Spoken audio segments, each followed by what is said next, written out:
오늘 우리가 함께 있는 시편 97편의 내용도 계속 앞에서 이어진 시편과 함께 신정시로 분류되는 시편입니다. 즉 하나님께서 친히 다스리신다. 왕권을 가지신 그 하나님이 온 천지와 만물을 다스리시고 자기 백성들을 다스리신다라는 사실을 고백하고 노래하는 그런 내용들을 담고 있겠습니다. 오늘 우리가 읽은 이 말씀의 내용에서 보면은 하나님께서 다스리시는 모든 이 다스림의 원리 혹은 보호자의 기초로 의와 공평을 그 기초로 삼으신다. 이렇게 고백하고 가르쳐 주고 있습니다. 하나님의 심판은 양면적으로 나타나죠. 하나는 의인의 구원으로, 또 하나는 악인의 멸망으로 나타나게 되는데, 오늘 우리가 이 97편의 내용에서는 하나님은 의로우신 통치자로서 두려운 심판을 행사하시는 분이심을 강조해주고 있다 하겠습니다.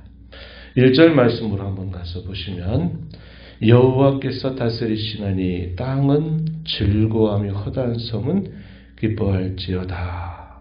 구름과 흑암이 그를 둘렀고 의와 공평이 그의 보호자의 기초로다. 이렇게 말합니다. 하나님께서 다스리신다. 그분은 창조주로서 모든 창조한 세계를 다스린다 한 겁니다. 그리고 하나님은 또 그 다스림 가운데 자기 백성들을 향하여서 하나님은 다스리신다는 사실들을 우리에게 일깨워주고 있습니다.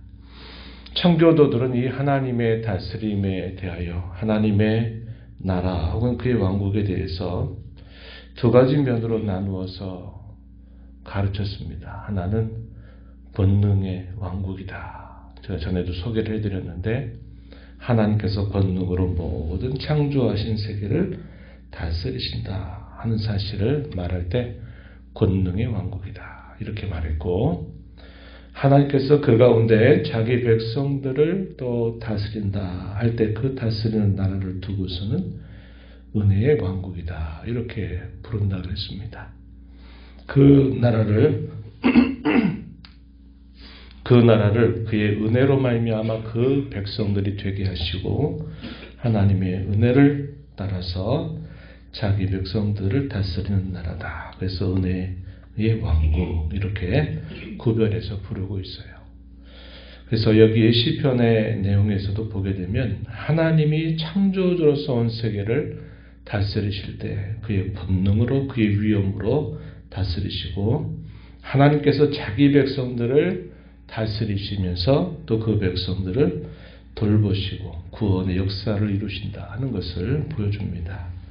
그래서 이 하나님의 통치에 관해서는 이 두 가지 면을 우리가 함께 동시에 생각하는 것이 좋다 하겠습니다. 이런 하나님의 다스림이 어떻게 결과로 나타나는가 하는 내용을 가르쳐 주는데, 7절 말씀으로 가서 보시면은 결과적으로 어떻게 나타나는가, 수치를 당하게 하신다 하는 것이 하나로 나타나고요.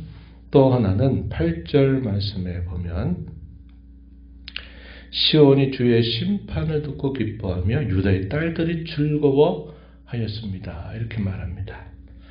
하나님의 다스림의 두 결과가 한편으로는 수치를, 또 한편으로는 기쁨과 즐거움을 가져다 준다 하는 겁니다. 어떤 자들에게 수치가 나타날까요? 우상을 섬기고 하나님을 멀리하는 자들에게 수치로 나타나는 반면에 하나님의 백성으로 하나님을 기뻐하는 자들에게는 기쁨과 즐거움의 음으로 나타나게 해주신다 이렇게 말하는 겁니다. 이걸 다르게 또 어떻게 표현합니까? 하나는 심판이요 하나는 구원을 나타내 주신다 하는 사실을 가르쳐 주고 있다는 것입니다.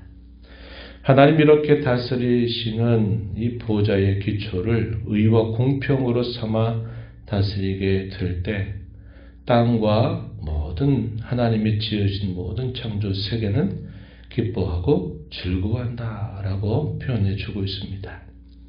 1절 하반절에 땅은 즐거워하며 허다한 성은 기뻐할지어다 이렇게 표현했어요. 그러나 악인들은 그 하나님의 다스림을 기뻐할 리가 없습니다. 하나님을 거절하고 자신들이 살고 있는 삶에서 하나님을 몰아내고 반역하고 하나님을 대항한다 하는 것이죠. 그러나 하나님의 백성으로 부름받은 시온은 기뻐하고 즐거워하는 모습을 나타내 준다 이렇게 표현해 주고 있습니다. 보호자의 기초인 의와 공평은 권능의 왕국, 즉 온 세상을 다스리시는 그 원리에 있어서도 하나님은 의와 공평으로 모든 세계를 다스리시고 그뿐만 아니라 하나님의 나라, 그의 나라에 속한 모든 백성들을 다스리는 데 있어서도 그 보호자의 기초가 곧 의와 공평이다 하는 사실을 우리에게 잘 가르쳐 줍니다. 그래서 우리가 이런 이 교회 내에서도 이런 의와 공평이 잘 드러나도록, 그리고 우리가 살고 있는 이 세상도 이러한 의와 공평이 잘 실현되는 그런 나라가 되도록 또 기도하는 자세를 갖고 또 힘을 써야만 됨을 우리에게 잘 가르쳐 주고 있습니다. 하나님의 이 통치의 위엄을 몇 가지 이미지로 표현했어요. 3절, 4절, 5절에 보면 뭐라고 말하냐면 불이 그의 앞에서 나와 사방의 대적들을 불사르시는도다. 그의 번개가 세계를 비추니 땅이 보고 떨었도다.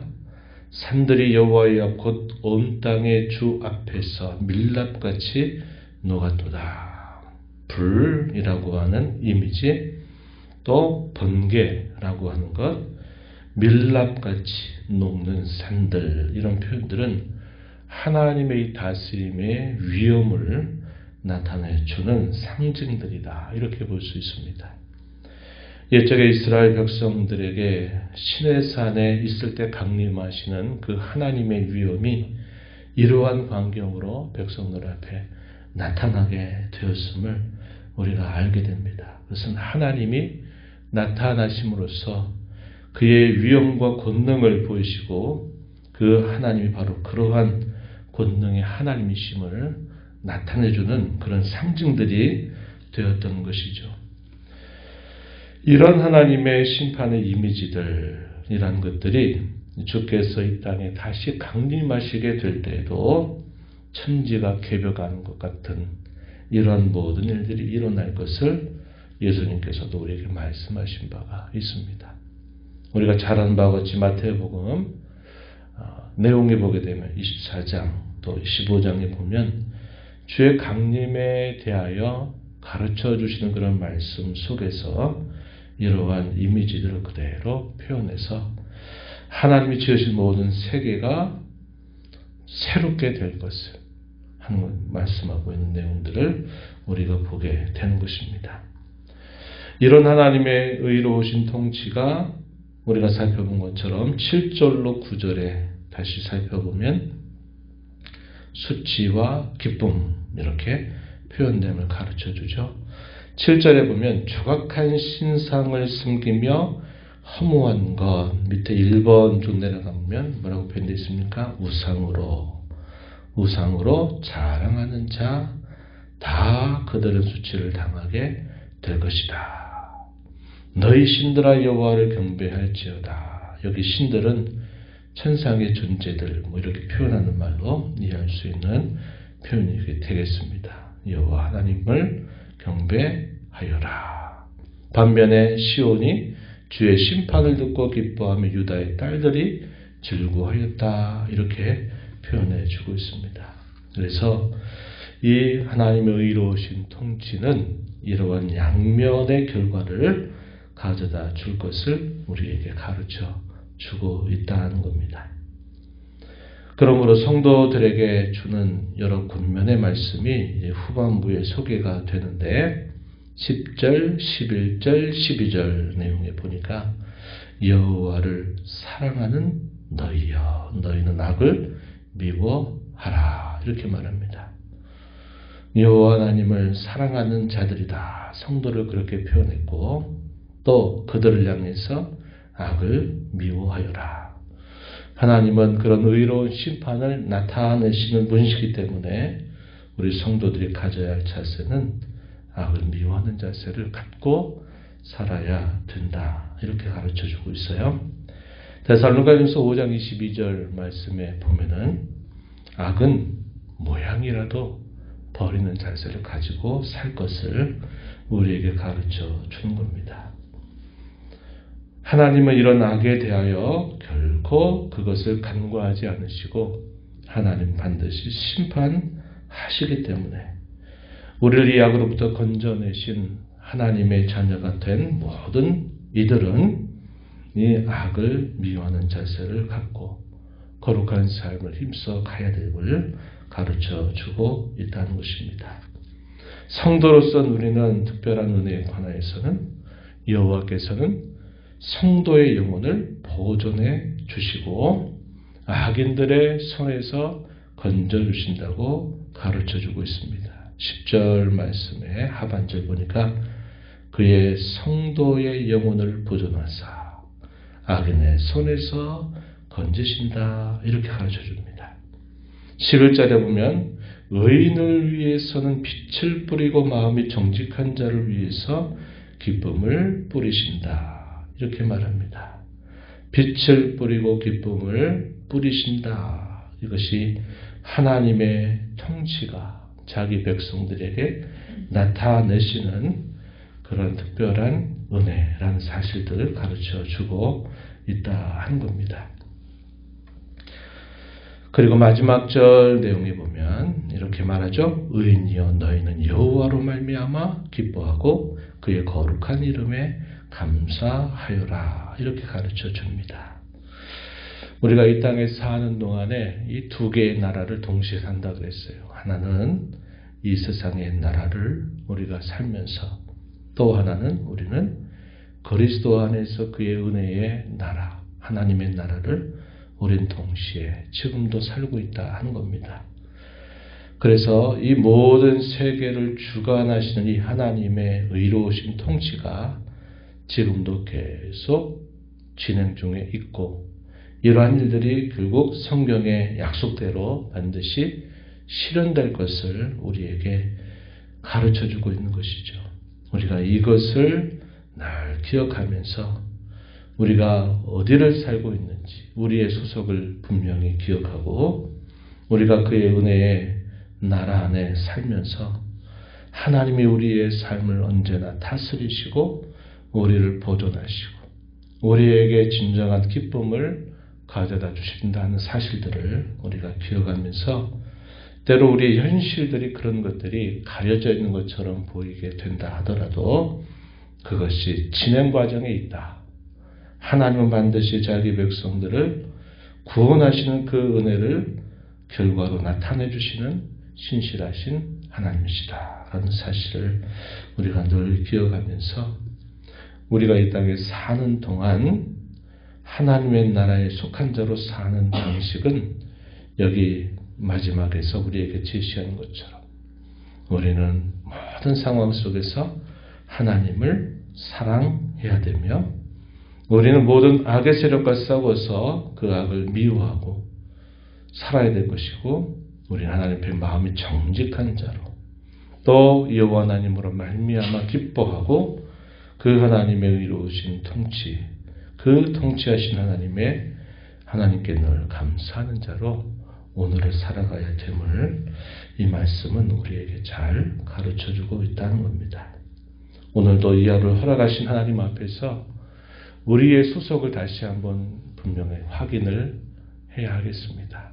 우리가 대한민국이라고 하는 이 나라에 살고 있으면서도 우리는 무엇보다도 그리스도 안에서 그의 다스림을 받고 살아가는 주님의 자녀가 된 것을 기뻐하면서 그 하나님 나라의 거룩한 열매를 잘 맺어가는 일에 오늘도 힘을 내고 주님의 도우심을 구하면서 하나님의 통치가 내 삶의 모든 영역 속에 잘 드러나서 하나님의 나라가 확장되는 역사가 있도록 그러한 일을 위한 선한 도구로 우리 자신을 써주시기를 기뻐하면서 또 살아가는 복된 하루가 되기를 축원합니다. 하나님 아버지, 이 새벽 시간에도 저희들을 깨워주셔서 오늘도 새날을 허락하신 아버지 앞에 나와 찬양을 드리며 저희가 주시는 말씀을 통해서 저희가 어디를 살고 있는지 또다시 깨닫게 해주신 것 감사드립니다. 하나님의 의로우신 통치가 지금도 만드신 모든 세계 위에 나타나고 있음을 저에게 깨우쳐 주시고, 특별히 하나님의 그 통치가 주의 나라를 살아가는 저희들에게 또 어떠한 결과를 가져다 주는지를 저희에게 일깨워 주신 것 감사드립니다. 우리의 영적인 시야가 모자라고 부족해서 때로 그런 하나님의 손길들을 저희가 바라보지 못하고 저희들의 삶이 이런저런 모습으로 뒤죽박죽 되는 일들이 보인다 할지라도 하나님은 여전히 그의 능하신 권능으로 이 모든 세계뿐만 아니라 그의 나라의 백성된 저희들을 다스리고 계심을 언제나 믿음으로 바라보게 하시고, 그 하나님의 의로우신 통치가 우리 믿는 성도들에게는 보전으로 또 저희를 참으로 기쁘고 즐겁고 행복하게 하시는 그런 열매를 나타내심을 저희가 믿음으로 바라보면서 이 땅에 사는 동안 하나님 나라에 속한 자로 여호와 하나님을 사랑하고 악을 멀리하고 악과 싸우게 하시고 하나님으로 인하여 기뻐하고 즐거워하는 삶을 살아가는 저희들이 되도록 인도하여 주옵소서. 이 땅에 속한 저희들을 주의 몸된 교회에 속하게 하여 주셔서 이 하나님 나라의 거룩한 열매를 잘 맺어가는 일에 저희 모두가 힘을 기울이게 하시고 주님의 은혜를 힘입는 저희들 모두가 되도록 주장하여 주옵소서. 오늘도 은혜의 보좌 앞에 나와서 아버지 은혜를 간절하게 구하는 모든 심령들의 간구를 귀 기울여 주시고 응답해 주시기를 바라며 예수님 이름으로 기도하옵나이다. 아멘.